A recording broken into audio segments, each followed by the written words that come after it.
How we should struggle with circumstances.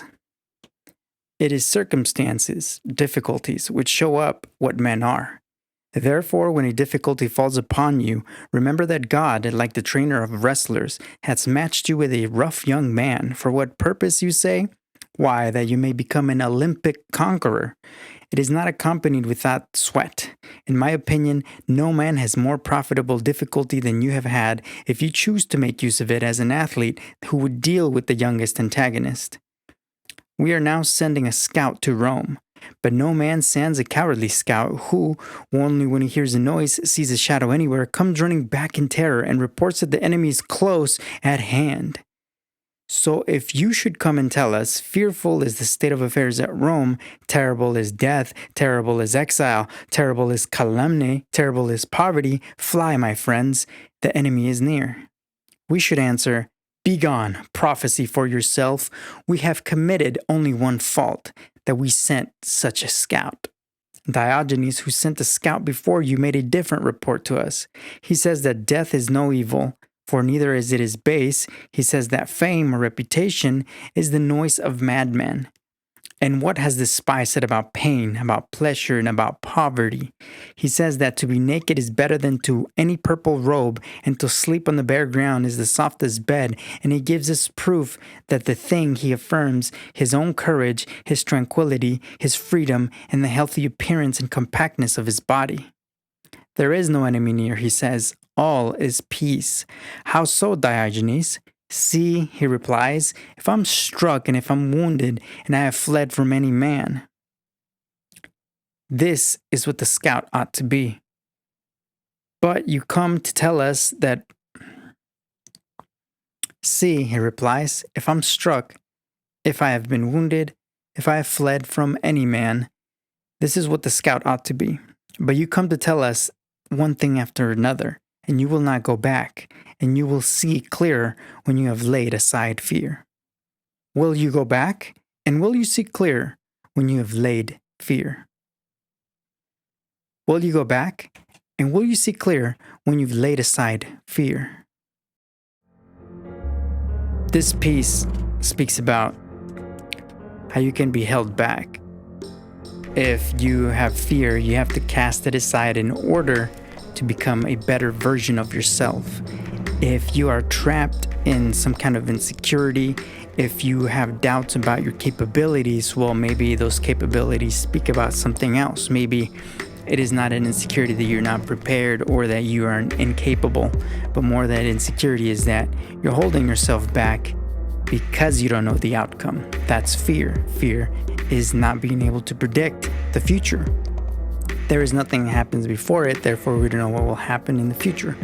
Like anyone who has ever attempted to swim or anyone's relationship with water. Some people's is great. They were born basically in the water and swim around and it's second nature to them. For others, including myself, like I began being a little intimidated but marveled at water, right? Deep bodies of water, everything.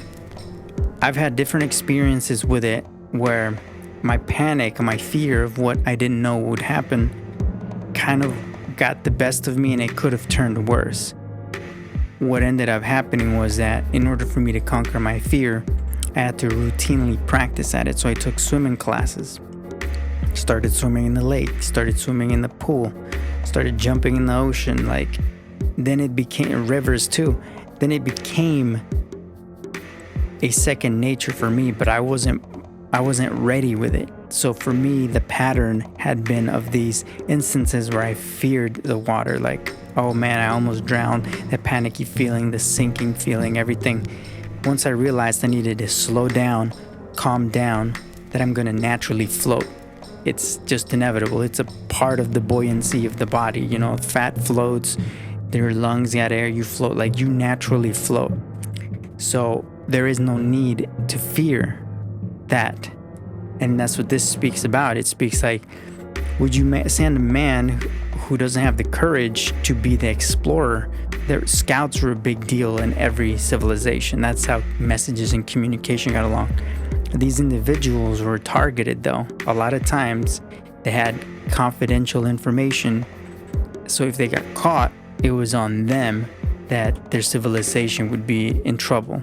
So a person had to have some extreme courage to take this job. It couldn't just be any schmuck. It had to be a person that was great at traveling, was an adventurer, a survivalist, to be out there for that long, be able to run, be able to be fit, be able to be cunning, to evade the enemy, to evade capture. It's like modern day spies, but in a way worse, rugged adventure terrain. Like they had to go everywhere in the jungles over there. It was all about like the trees in the forest and snakes and animals and the enemy. Whereas in Europe, it was somewhere of the similar stuff, but it was more laid out ground, plains and stuff, and you could maybe be seen easier. So pros and cons, but those people couldn't be fearful. And that's what this speaks about. And more on this topic of philosophy, what is fear? Like, in a sense of what does it manifest and what does it represent? And how can you best overcome it? Like, I'm not saying if you have a fear of snakes, go start handling snakes, but how can you break down barriers for yourself about the things you fear?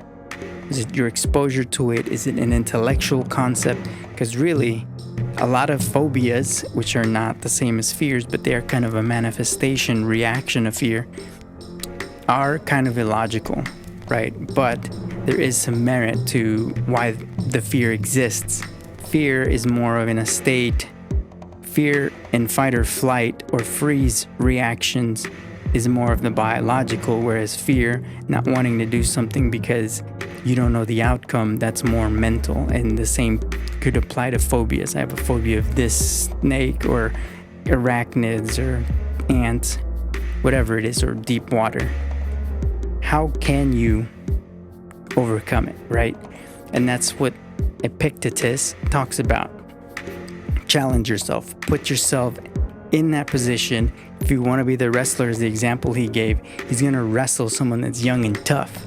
If it's going to be a boxer in modern day times, it's going to be a boxer, somebody that's young and tough, so that you can become an Olympic conqueror, like at that level. So you can conquer your fears. You can conquer the challenge, basically. So